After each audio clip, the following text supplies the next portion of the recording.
하나님 말씀은 마태복음 16장 13절에서부터 20절까지의 말씀입니다.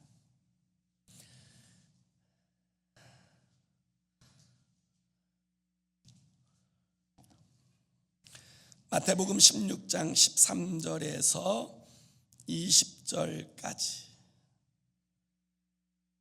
우리 다 같이 함께 읽습니다. 시작.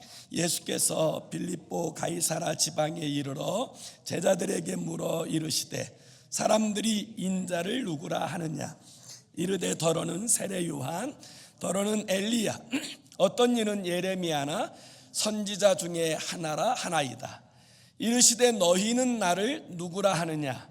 시몬 베드로가 대답하여 이르되 주는 그리스도시요 살아계신 하나님의 아들이시니이다. 예수께서 대답하여 이르시되 바요나 시몬아 내가 복이 있도다. 이를 내게 알게 한 이는 혈육이 아니요 하늘에 계신 내 아버지시니라. 또 내가 내게 이르노니 너는 베드로라. 내가 이 반석 위에 내 교회를 세우리니 음부의 권세가 이기지 못하리라. 내가 천국 열쇠를 내게 주리니 내가 땅에서 무엇이든지 매면 하늘에서도 매일 것이요 내가 땅에서 무엇이든지 풀면 하늘에서도 풀리리라 하시고, 이에 제자들에게 경고하사 자기가 그리스도인 것을 아무에게도 이르지 말라 하시니라. 아멘. 성공하는 사람들의 7가지 습관이라고 하는 이제 스티븐 코비가 쓴 책 가운데 트래비스와 게롯이라고 하는 이 두 아이에 관한 이야기가 등장합니다. 트래비스와 게롯은 똑같이 통나무 하나와 칼을 받았습니다. 그리고 나서 이제 두 아이는 각자 나무를 깎아내기 시작합니다. 아주 열심히 자기 일에 최선을 다하면서 또 아주 즐겁게 그 일을 이제 행하기 시작합니다. 나무를 다 깎고 났을 때 두 아이의 눈앞에 놓인 결과는 완전히 달랐습니다. 트래비스는 아주 멋진 보트를 만들어냈던 반면에 게롯은 그냥 나무만 열심히 깎아서 쓸모없는 나무 조각만 그 앞에 수북하게 쌓여져 있었던 것입니다. 왜 이 두 아이는 이렇게 너무나도 극명하게 다른 결과를 가지고 왔을까요? 그 이유는 목적이 있는 것과 목적이 없는 것의 차이라고 이야기할 수 있을 것입니다. 무엇을 하든 목적이 있느냐 없느냐는 엄청난 큰 차이를 가지고 있는 것을 볼 수가 있습니다. 목적이 없는 삶은 시간을 허비하고 낭비하는 것밖에는 없습니다. 여러분, 이처럼 목적 없이 살면 에너지와 시간만 소비하게 되어지는 것입니다. 그러나 분명한 목적이 있으면 그 목적을 향하여 나아가게 되어지고 그 목적이 이루어지는 결과를 체험하고 누리게 되어지는 것입니다. 교회도 마찬가지라고 저는 믿습니다. 교회가 분명한 교회의 존재의 목적을 붙들고 살아가게 되는 것과 그렇지 않은 것은 엄청난 차이가 있을 것입니다. 성도들의 신앙생활도 마찬가지입니다. 신앙생활을 향한 하나님의 뜻이 무엇인지 분명한 목적을 붙들고 그 목적을 향하여 나아가는 것과 아무 생각 없이 신앙생활하는 것은 결코 동일한 결론에 도달할 수 없다라는 사실은 여러분 자명하지 않겠습니까? 여러분, 그러면 교회는 어떤 목적을 위하여 이 땅에 세워졌을까요? 어떤 분들은 이 교회는 하나님께 순종하기 위해서 교회가 세워졌다라고 이야기하시는 분들도 있습니다. 물론 우리는 다 하나님께 순종하도록 부름받았습니다. 그러나 교회가 하나님께 순종하는 것, 그것이 교회의 목적은 아닙니다. 그 이유는 우리가 가장 잘 순종할 수 있는 때가 언제이겠습니까? 그것은 우리가 죽어서 하나님 앞에 가게 되었을 때 천국에서 우리는 온전히 하나님 앞에 순종하게 되어질 것입니다. 그래서 여러분, 이제 릭 웨러는 이런 이야기를 했습니다. 하나님께서 당신이 천국에서는 더 잘할 수 없는 한 가지 목적을 성취하도록 우리를 이 땅에 보내셨다. 하나님께서는 당신이 천국에서는 더 잘할 수 없는 한 가지 목적을 위하여 우리를 이 땅에 보내셨다. 여러분, 이 사실을 우리는 깊이 명심할 필요가 있습니다. 어떤 분들은 교회의 존재의 목적이 하나님께 예배 드리는 것에 있다라고 이야기합니다. 예배하는 것은 우리의 삶의 가장 중요한 사역 중에 하나입니다. 저는 예배하는 것이 참 귀하고 복되다고 믿는 사람일 뿐만 아니라, 할 수만 있다면 저는 우리 교회 모든 성도들이 새벽 예배에도 힘써 참여하고 또 수요 예배에도 함께 참여해서 예배드리며 하나님께 영광 돌리기를 원합니다. 이번 주부터, 이번 주 수요일부터 에베소서에 관한 강해가 새로 시작되는데, 여러분, 저는 할 수만 있으면 좀 많은 성도들이 모여서 함께 주의 말씀도 나누고 함께 합심으로 기도하는 그런 시간을 갖게 되어지기 원합니다. 자, 그렇지만 이 예배가 교회의 존재 목적은 아닙니다. 우리가 언제 가장 예배를 잘 드릴 수 있을까요? 천국에 갈 때입니다. 천국에 가서 우리는 천군 천사들과 함께 가장 영광스러운 예배를 하나님 앞에 올려드릴 수 있을 것입니다. 천국에서 가장 잘할 수 있는 일들을 위해서 하나님께서 우리를 이 땅에 보내신 것이 아니라는 것을 기억할 필요가 있습니다. 어떤 사람들은 교회의 존재 목적이 펠로십, 친교에 있다고 이야기하시는 분들이 있습니다. 저는 친교가 참 중요하다고 생각합니다. 그래서 정말 여러분, 성도 간에 서로 친교하고, 또 친교할 때 제일 중요한 게 뭐예요? 잘 먹는 거지 않습니까? 그래서 저는 친교할 때 잘 먹는 것, 이것도 참 중요한 일이라고 생각합니다. 저도 너무 좋아하다 보니까 나도 모르는 사이에 베네민 지파가 됐는데, 여러분, 우리 모두가 친교하는데 힘쓰는 것도 참 귀하고 아름다운 일이에요. 그러나 그것은 교회의 한 기능이지 교회가 존재해야 될 목적을 말하는 것은 아니에요. 어떤 분들은 교회의 존재 목적에 대해서 하나님을 알아가는 것이라고 그렇게 이야기하시는 분도 계세요. 물론 우리는 하나님을 더 깊이 알아가려고 힘쓰고 애써야 합니다. 저는 가능하면 우리 교회 모든 성도들이 제자 훈련을 받고 더 주님을 깊이 알아서 더 인격적으로 주님과 동행하는 그런 주의 사람들이 되기를 소원합니다. 그렇지만 여러분, 우리가 언제 주님을 가장 확실하게 잘 알 수 있을까요? 천국에 가서예요. 천국에 가면 하나님을 배웠고, 그리고 하나님에 대해서 더 잘 알게 되어질 것입니다. 천국에서 잘 알 수 있는 것을 위하여 우리를 이 땅에 존재케 하시고 남겨둔 것이 아니라는 거예요. 여러분, 여기 우리가 알아야 될 것은 하나님께 순종하는 것, 하나님께 예배하는 것, 우리가 펠로십하는 것, 그리고 하나님을 알아가는 것, 이것들이 중요하지 않다는 것이 아니라, 이것들은 교회의 아주 중요한 기능이요 또 아주 중요한 사역인 것은 분명하지만, 그렇다고 해서 그것이 교회의 존재의 목적이라고 이야기할 수는 없다는 거예요. 그러면 교회의 존재의 목적이 뭘까요? 천국에서는 더 잘할 수 없는 것, 그게 여러분 우리가 존재하는 목적이라고 생각한다면 천국에서 못할 수 있는 것이 뭘까? 두 가지가 있더라고요. 하나는 죄 짓는 것. 죄 짓는 것은 천국에서 할 수 없어요. 하나님의 그 영광 앞에서는 절대로 죄를 지을 수 없습니다. 그리고 두 번째는 예수 그리스도의 복음을 전도하여 생명을 구원해내는 것, 그건 천국에서 할 수 없어요. 왜냐하면 천국은 모두 다 구원받은 백성들이 모여있는 곳이기 때문에 그래요. 그래서 여러분, 교회의 존재의 목적이 뭐냐? 그것은 예수 그리스도의 복음을 전하여 죄악과 사망 가운데로 나아가는 그 인생을 구원해내는 것, 이것이 교회의 존재의 목적이 되는 줄로 믿습니다.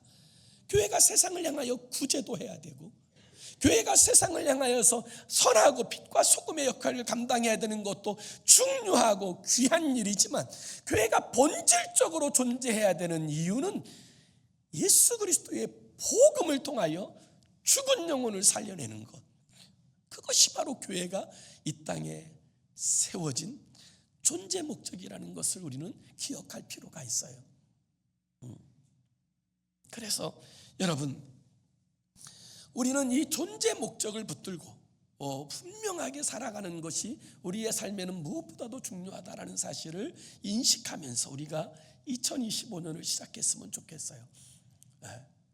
우리가 이 존재 목적, 우리가 이 분명한 목적을 깨달으려면 첫 번째로는 예수님께서 이 땅에 오신 목적을 바로 알아야 합니다. 우리는 예수님이 이 땅에 오신 목적을 분명하게 알 필요가 있어요. 우리 한번 나가지 13절에서 17절까지의 말씀을 한번 같이 읽어봅니다. 13절에서 17절 시작. 예수께서 빌립보 가이사라 지방에 이르러 제자들에게 물어 이르시되 사람들이 인자를 누구라 하느냐? 이르되 더러는 세례 요한, 더러는 엘리야, 어떤 이는 예레미야나 선지자 중에 하나라 하나이다. 이르시되 너희는 나를 누구라 하느냐? 시몬 베드로가 대답하여 이르되 주는 그리스도시요 살아계신 하나님의 아들이시니이다. 예수께서 대답하여 이르시되 바요나 시몬아 내가 복이 있도다. 이를 내게 알게 한 이는 혈육이 아니요 하늘에 계신 내 아버지시니라. 아멘.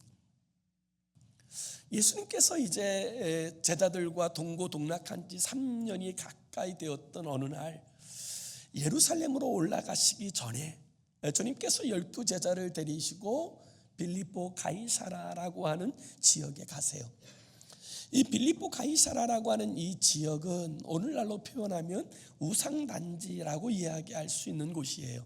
이 가이사라 빌립보 혹은 빌립보 가이사라라고 하는 이 지역에는 로마 황제의 신전이 세워져 있고요, 지금도 존재합니다. 그리고 그 왼쪽에는 판할이라고 하는 그 당시에 가나안 사람들이 섬겼던 신전이 세워져 있고요, 제일 오른쪽에는 이 제우스, 그리스 로마 신화에 등장하는 이 제우스의 신전이 있는 곳, 이곳이 빌립보 가이사라라고 하는 지역이에요. 그 지역 한복판에 주님께서 제자들을 데리고 나가셔서 이렇게 물으세요. 사람들이 인자를 누구라고 하느냐? 그러자 제자들이 사람들로부터 들었던 이야기들을 전하지요. 어떤 사람은 세례 요한, 어떤 사람은 엘리야, 어떤 사람은 예레미야, 어떤 사람은 선지자 중에 하나라고 이야기합니다. 오늘날 여러분 예수님에 대해서 사람들이 하는 이야기와 유사하지 않습니까? 세계 3대 성인 중에 하나, 혹은 기독교의 창시자, 이렇게 이야기하는 것과 같아요. 그때 주님께서 이렇게 질문하세요. 그러면 너희는 나를 누구라고 하느냐? 그때 베드로가 이렇게 고백합니다. 주는 그리스도이십니다. 그리고 살아계신 하나님의 아들이십니다. 그 고백을 주님께서 들으시고 이렇게 말씀하세요. 바요나 시몬아 내가 복이 있다. 이것을 내게 알게 한 일은 내 혈육이 아니라 하늘에 계신 내 아버지시다 라고 말씀하세요. 주님이 이 땅에 오신 목적이 뭘까요? 그리스도로 오셨다는 거예요. 그리스도라고 하는 말은 기름 부음 받은 자라는 뜻인데 구원자라는 의미를 가지고 있는 용어예요. 주님이 이 땅에 오신 목적이 뭐냐? 죄와 사망 가운데 있는 인생들을 구원하시기 위하여 이 땅에 오신 것입니다. 그것이 주님께서 이 땅에 오신 본질적인 목적이에요. 주님은 이 땅에 계실 때 많은 선한 일을 하셨습니다. 병든 자를 고치시고 귀신 들린 자를 자유케 하시고, 또 기쁨을 잃어버린 가정에 포도주를 이제 물로 포도주를 만드셔서 그 기쁨을 회복하시고, 또 이제 죽은 자를 살리시고, 또 그리고 이 가난하고 굶주린 자들을 위해서 오병이어 또 칠병이어의 기적을 일으키시며 먹을 것을 나누시고, 주님께서 이 땅에서 행하신 많은 좋은 일, 많은 선한 일이 있습니다. 그러나 그 좋은 일이 주님이 이 땅에 오신 목적이 아니에요. 주님이 이 땅에 오신 진짜 목적은 뭐냐? 바로 죄와 사망 가운데 있는 우리들을 구원하시기 위하여 이 땅에 오신 줄로 믿습니다. 주님이 아무리 선한 일들을 많이 하고 놀라운 기적과 역사들을 많이 일으켰어도 주님께서 이 땅에 오신 본질적인 목적을 이루지 못했다면 그것은 우리와 아무 상관이 없습니다. 아무 유익이 없습니다.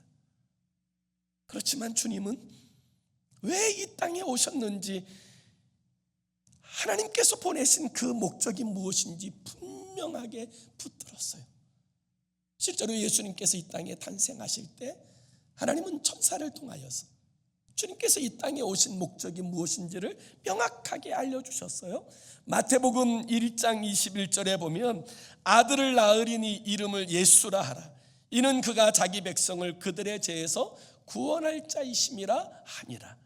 주님이 이 땅에 오신 목적이 뭐냐? 바로 구원을 베풀어 주시기 위해서 이 땅에 오셨다라는 사실을 분명하게 말씀하고 계시는 거예요. 요한복음 3장 16절에도 보면 하나님이 세상을 이처럼 사랑하사 독생자를 주셨으니 이는 그를 믿는 자마다 멸망치 않고 영생을 얻게 하려 하심이니라. 예수 그리스도를 믿는 자에게 영생을 주시기 위하여 이 땅에 오신 거예요. 그 목적을 위하여 오신 거예요. 그래서 주님은 이 땅에서 부귀영화를 누리려고 오신 것이 아니에요. 선한 일들을 많이 행하려고 오신 것이 아니에요.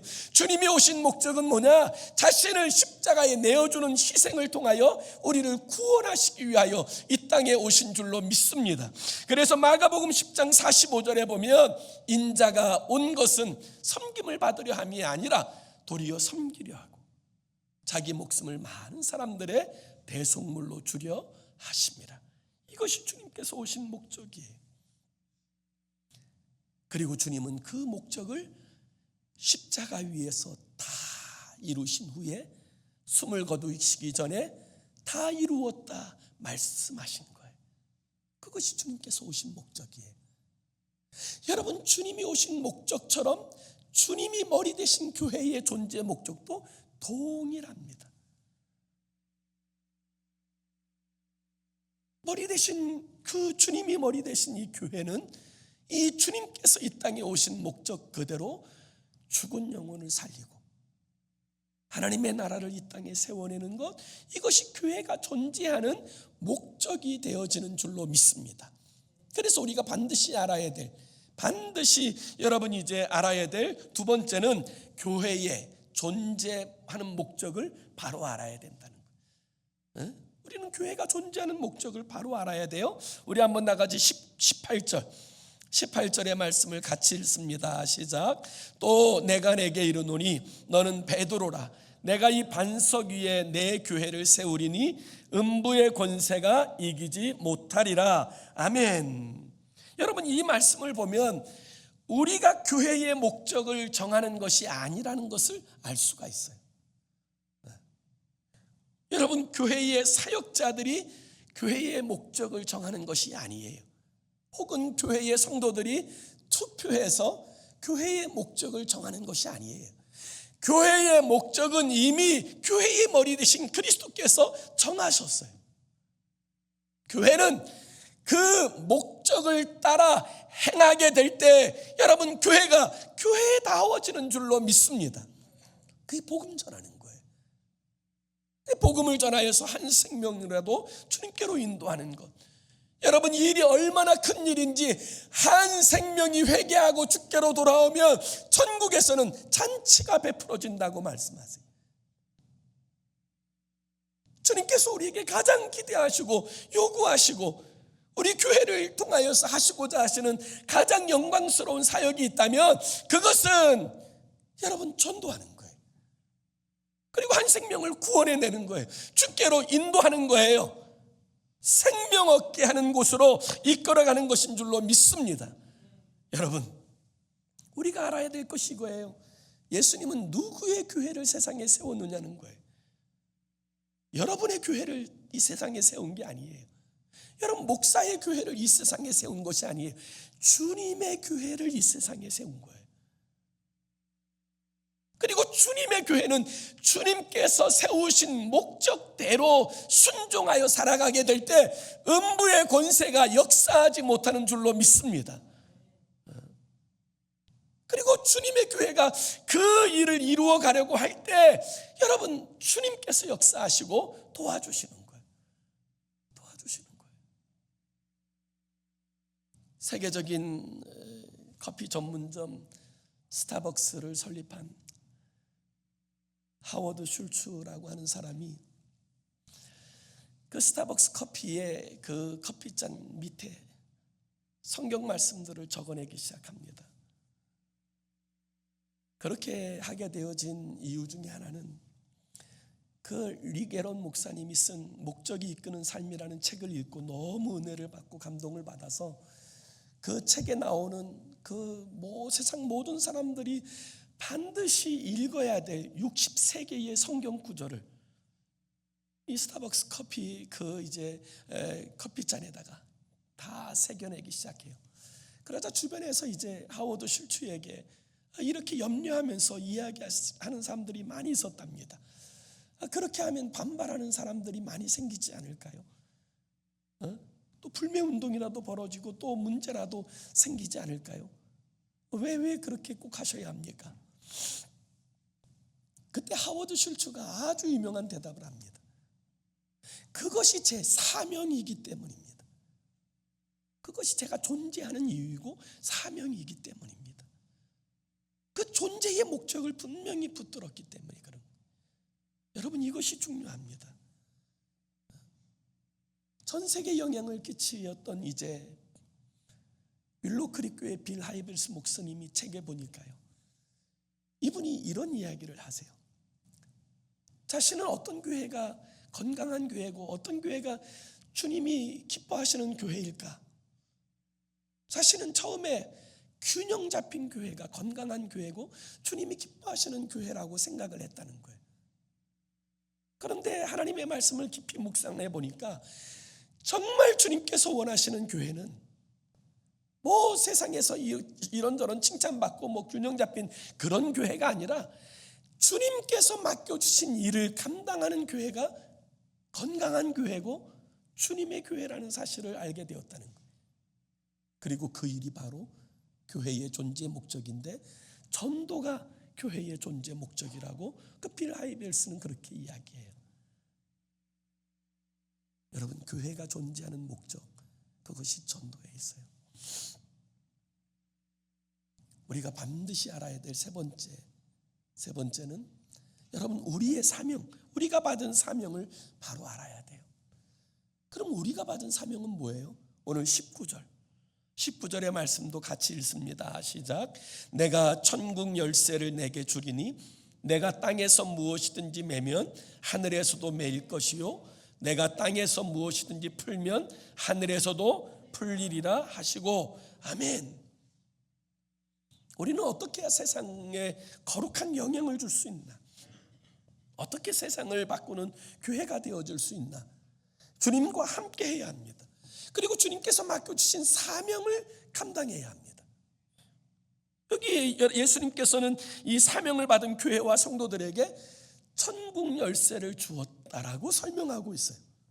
이 열쇠는 권위를 상징하는 거예요. 문을 열 수도 있고 들어가기도 할 수 있는 그 권위를 여러분 이야기하는 것 아닙니까? 그런데 예수님의 이 말씀은 우리가 다른 사람들에게 전도하여서 그들을 천국에 들어갈 수 있게 하는 권위가 우리에게 주어졌다라는 사실을 말씀하시는 거예요. 여러분, 이것이 우리가 해야 될 일이에요.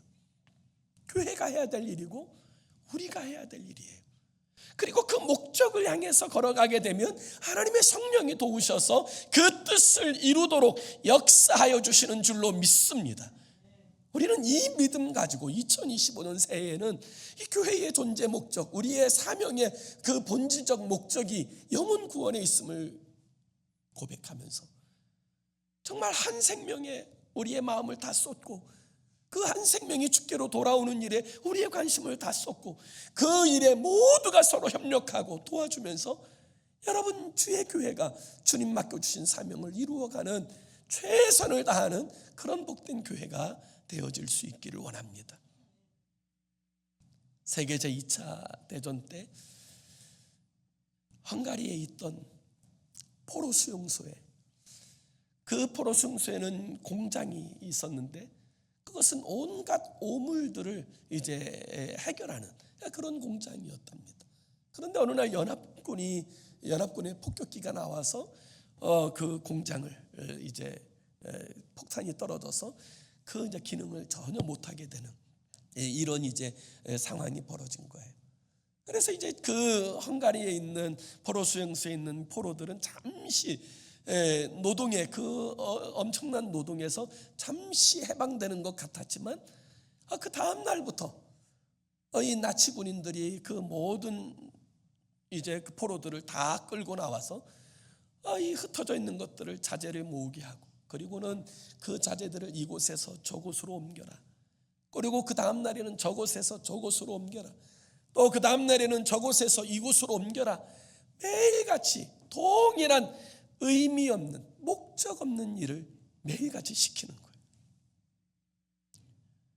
아무런 의미도 부여할 수 없고 어떤 목적도 가지고 있지 않는 그 일들을 매일같이 행하던 그 상황 속에 이상한 일들이 벌어지기 시작합니다.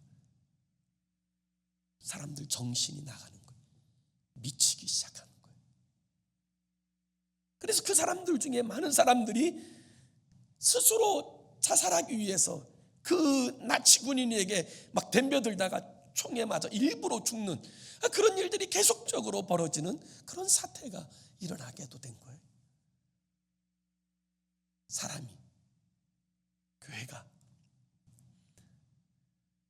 참다운 의미와 목적을 잃어버리면 그 삶에는 진정한 의미에서의 기쁨과 평안을 누릴 수는 없어요. 그러니까 사람들이 자살하는 이유가 거기에 있어요.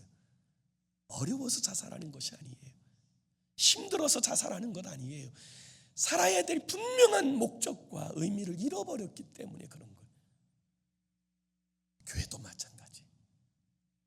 하나님께서 이 땅에 세우신 그 존재 목적이 무엇인지를 명확하게 붙잡고 그것만을 위하여 달려나가게 될 때 하나님께서 그 음부의 권세를 이길 수 있도록 역사하여 주시고 천국 열쇠를 통하여 그 택한 백성들을 구원해 내시는 하나님의 선한 일을 이루어 가실 줄로 믿습니다.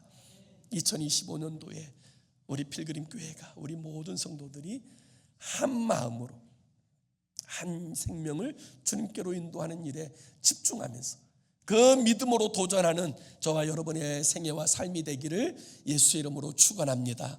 기도합시다. 우리 함께 같이 기도하기 원하는데요, 이렇게 함께 기도했으면 좋겠습니다. 주님, 우리를 구원하신 목적, 교회의 존재 목적을 바로 알게 하셔서 우리를 통해 복음이 증거되게 하시고 생명의 역사를 이루는 그 귀한 일들이 이루어지게 하여 주옵소서. 2025년 새해에 무엇을 먹을까, 무엇을 마실까, 무엇을 입을까에 우리의 마음을 쏟기보다 하나님께서 가장 기뻐하시고 우리를 이 땅에 존재케 하시는 이 존재의 본질적 목적을 위해서 아버지 달려가는 우리가 되게 해달라고, 아버지 하나님, 정말 2025년은 한 생명이라도 반드시 주님께로 인도하는 우리가 되게 해달라고 우리 함께 합심으로 기도하겠습니다. 살아계신 하나님 아버지, 우리 주님께서 우리를 부르시고 택하시고 구원하신 아버지의 목적이 무엇인지, 이 땅에 주의 교회를 세우신 이 목적이 무엇인지를 분명히 알게 하여 주셔서 하나님 2025년 새해에는 하나님 아버지 정말 모든 성도들이 하나도 예외 없이 한 생명을 정말 주님께로 인도하기 위하여 마음을 쏟고 최선을 다하고, 아버지 하나님 그 일 때문에 손해도 보고 억울한 일도 당하고 아버지 힘든 일도 겪으면서도 그 일을 이루어내었을 때 천국에서 잔치가 베풀어지고 우리 하나님 기뻐하시는 이 사실을 알게 하여 주셔서 하나님 아버지 2025년도에는 마음으로 작정하고 아버지 하나님께서 우리에게 붙여주신 사람들이 누군지 아버지 전도하여 구원할 사람이 누군지를 정하여 믿음으로 행하도록 축복하시고 아버지 사용하여 주시옵소서. 이 일에 모두 동역하도록 도와주시고 아버지 이끌어 주시옵소서. 살아계신 하나님 아버지, 하나님께서 우리를 부르시고 구원하신 목적, 주의 교회를 세우신 목적이 무엇인지 바로 아는 영의 눈을 열어주셔서 그 사역에 집중하게 하시고 아버지 음부의 권세도 이기는 하나님의 영광을 나타내도록 우리 교회를 사용하여 주시옵소서. 예수 그리스도의 이름으로 기도 올리옵나이다. 아멘.